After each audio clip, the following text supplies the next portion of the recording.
Bwana Yesu asifiwe. Imana ishimwe cyane. Mbanje kubaramutsa mwese, amahoro y'Imana abe kumwe namwe. Ni Pastor Charite nongeye kuza kuri wewe kugira ngo tuvugane amajambo y'Imana. Hari ibibazo byinshi abantu benshi bibaza, ibindi bamaze imisi bambaza ingene boshobora kumenya abakozi b'Imana bukuri canke intumwa z'ukuri mu gikinjana ca 2021. Mbega boshobora kumenya gute intumwa z'ukuri, abakorera Imana mukuri mu gikinjana ca 2021? Woshobora kubamenya gute?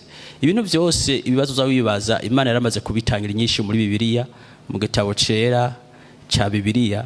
Imana yaramaze kuvuga ingene ushobora kumenya abakozi b'Imana, abakorera Imana mu mpwemu no mukuri. Hariho amakaragiteri canke characteristic Imana yasizeho zo kuberekana ibibaranga. Nagomba kugusomera muri Bibiliya mu Bikorinto ba kabiri igice ca 12 umurongo wa 12. Umenye ico Bibiliya ivuga. Abikorinto ba kabiri igice ca 12 ndagusomera umurongo wa 12 kugira ngo umenye ico Bibiliya ivuga. Nukuri ivyerekana intumwa vyakorewe hagati yanyu mu kwihangana kose, nivyo bimenyetso n'ibitangaza n'ibikorwa bikomeye. Iyo ubona intumwa abakozi b'Imana bafise ibitangaza bakoresha ibitangaza, ugomba kumenya yuko Imana ifise ubushobozi bwo gukoresha abakozi bayo ibitangaza. Iyo abantu benshi barabona, iyo babonye umuntu ukozi w'Imana akoresha ibitangaza na mpwemu, ibimuga bimuguruka, asengera abagwayi bagakira, asenda abadayimoni, bakiyumvira yuko uyu muntu akorera shetani. Apana, no musinje kukubwira ico Bibiliya ivuga kubijanye n'ivyo byose ubona abakozi b'Imana bakora. Ivyo byose biri mu bimenyetso vyerekana abakozi b'Imana bukuri. Ibitangaza by'ukuri bikoresha na mpwemu biriho, kandi Imana yacakoresha abantu bitangaza. Urabona yuko Bibiliya ivuga yuko mu Bikorinto 12, Abikorinto ba kabiri 12 iravuga yuko nukuri ivyerekana intumwa vyakorewe hagati yanyu mu kwihangana kose, n'ivyo bimenyetso n'ibitangaza n'ibikorwa bikomeye. Ngomba kandi kugusomera muri Yohana 14 umurongo wa 11. Yohana 14 umurongo wa 11, ndakubwire ico Imana ivuga, ico Bibiliya ivuga kugira ngo ushobore kumenya abakozi b'Imana bukuri, ibibaranga. Na cyane cyane bajya abantu babona ibitangaza, bakona abantu basengera abagwaye, basenda abadayimoni, bakibaza ngo nabavi kuzimu. Umenye ico Bibiliya ivuga yuko hari inkomezi. Imana yashobora guha inkomezi abakozi bayo muri iki gihe yo gukoresha ibitangaza, gukiza abagwaye, guhumura impumyi, kumugurura ibimuga. Vyose Imana irafise ubushobozi. Iyo uri kurakekeranya uburi gukora icyaha, kuko uburi kuberekana yuko umenga Imana yacu nta bushobozi ifise. Ugomba kwizera Imana yacu gusumba uko ukwizera ingufu z'abadayimoni. Ugomba kwizera Imana yacu gusumba uko ukwizera ingufu z'abapfumu. Ugomba kwizigira Imana yacu kukurusha uko wizera ingufu z'aba Illuminati nk'aba Freemason. Ugomba kwizera Imana gusumba ingufu zose, kuko Imana niyo ifise ubushobozi hejuru ya byose. Rero iyo ubonye umukozi w'Imana ariko akoresha ibitangaza, kubera ko utabona utihutira gushima Imana, uti Imana wakoze ko wahaye inkombezo ujya muntu akaba ari karakiza abagwayi, ari karasenda abadayimoni. Mbega umuntu akoresha n'amadayimoni, amadayimoni yosenda yandi? Ntibishoboka. Izo nguvu ni z'Imana, kandi Imana zisize mu ishengero kugira ngo zikore kumuhesha icyubahiro. Muri Yohana 14 umurongo wa 11 haravuga gute? Bibiliya iravuga ngo nimunyizere ko ndi muri Data na Data ari muri jewe, bibuze mupfe kwizera kubw'ibikorwa ubwavyo. Muno mu gihe cya Yesu hariho abantu batizera, kuko usomye mutwe amajambo ngaravuga ngo Yesu ninzira n'ukuri n'ubugingo. Hariho abantu batamwizera yuko ari umwana w'Imana, ariko arababaza ati nimba murashoboye kwizera jewe ko ndi umwana w'Imana canke mva kuri Data, ntibasi mo kuva mwizera mu bikorwa ubwavyo. Yagerageza kubereka yuko mbega ibikorwa ndiko ndakora, kuzura Lazaro amaze imisi mumva, gukora ibitangaza. Umugore yari afise imyaka myinshi ari mu butumwa nkakankura ko ubutumwa bugahagarara. Ivyo byose ndiko ndakora ntibishobora kwerekana yuko ndi umwana w'Imana. Impumyi yahumuye ntizishobora kwerekana ko ari umwana w'Imana. No kuvuga no mu cya Yesu hari abantu bakekeranya, nkuko no mu iki gihe abantu bakekeranya. Babonye ibitangaza biko birakogwa bagakekeranya. Babonye tuko turasiga amavuta abagwaye bagakira, amavuta ya Elayo bagakekeranya. Babonye tuko turambetse ibiganza ku bantu bagwaye, amadayimoni agatara kuvuza induru bagakekeranya. tugomba kubwira yuko izo mbaraga zirahari. Nimbona mu rushengero rwa bidakoreka nuko mutaraha ikibanza mpwemu w'Imana ngo ashobore gukora ibintu nk'ivyo. Nimbona mu rushengero mushobora kutangura iteraniro rikitima rikarangira nta mudayimoni n'umwe avukominde cyangwa mva mu bantu, mugomba kumenya yuko hari ikibanza mutaraha Imana. Uribuka muri Bibiliya umunsi umwe Yesu yagiye mu sinagoge. Muri sinagoge bari baramenyereye yuko ata madayimoni avuza induru. Muga yinjiye muri sinagoge babone itandukaniro kuko yari yuzuye umwuka afise mpwemu yari yasize amavuta. Abadayimoni bakoma induru. Abadayimoni bavuga ati mbega utubuzi iki ko twabaye ngahe kirekire.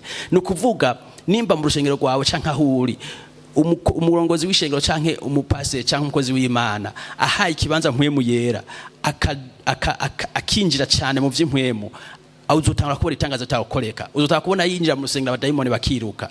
Izo nguvu nazo ntituzikura handi, tuzikura ku mavi, mu masengesho, mu gusenga no kwisonzesha. Niho Imana itanga upako canke anointing yo gutuma ingorane zose zishobora kwiruka. Imana intitanga amavuta igasiga amavuta umunika mu inkomezi kuburyo ahuye n'inguvu z'umwiza zishobora kuca zivuza induru. Iyo ubonye umuntu ahenuka shize ku biganza ashaka koma induru nuko haba hari inguvu z'ijuru zihuye n'inguvu z'umwiza. Inguvu z'umwiza zikaca zishikana canke zigatanga imihoho.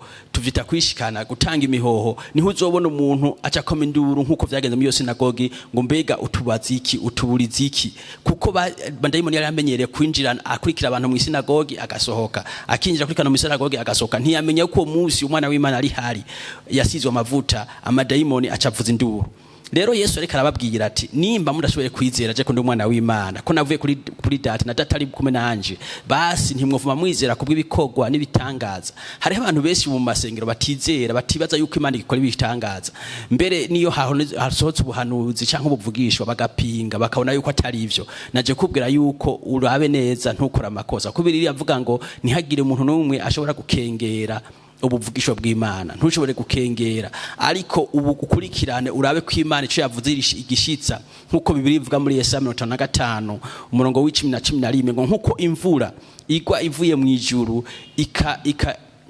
ikameza ibitegwa niko ariko ntisubire mu ijuru, niko ijambo ry'Imana ryavuye ku Mana rikaza ku isi ritazosubirayo ridashikije ico Imana yaritumye. Rero iyo umaze kubona hariho ubuvugisho busohoka abakozi Imana ko barakora, ntiwihute kuca imanza no kuvuga ngo aba bantu ntibako bakoreshwa n'Imana, izi nguvu si z'Imana. Apana, uburiko ugerekana nko kumenga Imana ntuyiha agaciro, nko kumenga Imana hariho limite, hari ivyo idashoboye gukora.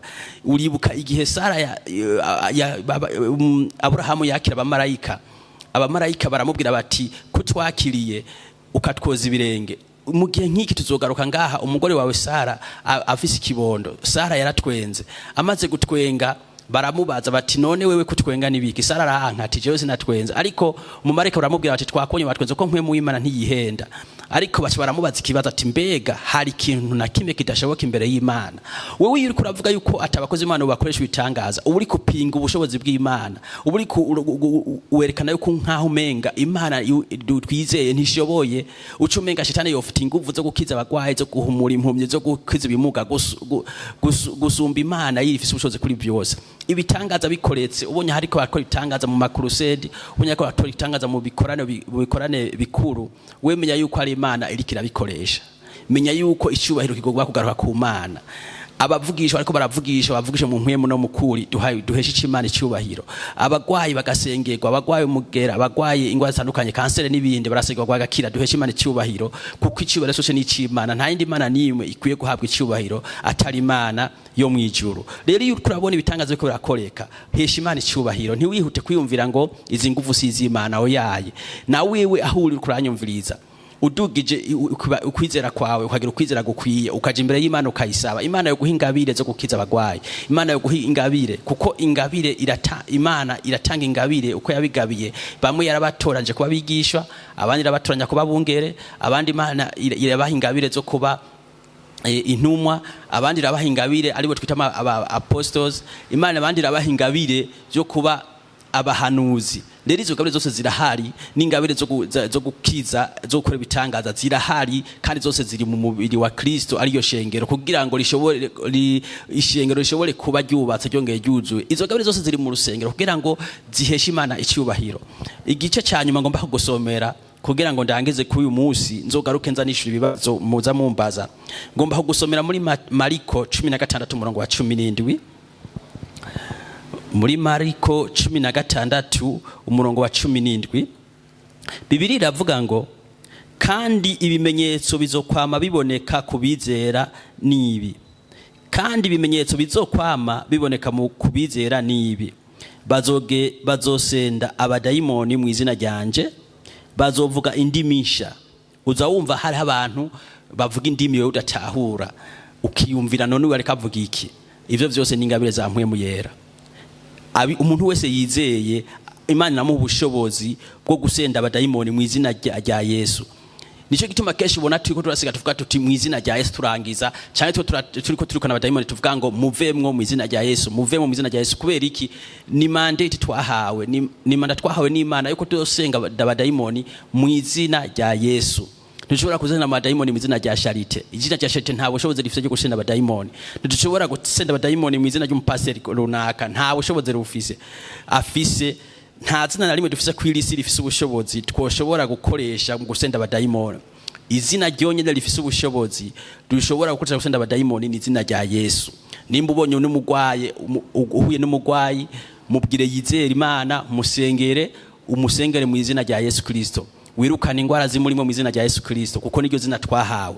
Rero Bibiliya iratubwiye ngo kandi ibimenyetso bizokwama biboneka kubizera nibi. Bazosenda abadayimoni mu izina ryanje, bazovuga indimi nsha. Umurongo wa 18 bazofata inzoka, nibanywa ikintu kica ntaco kizobagira na gatoyi. Urashobora gutangara abakozi b'Imana urashobora kumuhasuma apfe kuko afise ikintu we utazi. Ubana isomo biravuga ngo bazorambika ibiganza ku bagwaye bakire. Rero nimba ufise mpwemu w'Imana ukaba wizeye Imana, duhabwa ubushobozi bwo kurambika ibiganza ku bagwaye bagakira. Iyo ivyo bibonye ntuce wiyumvira ngo yaye ngo ibintu bikibaho ngo ntibibaho ngo Imana yabikoze.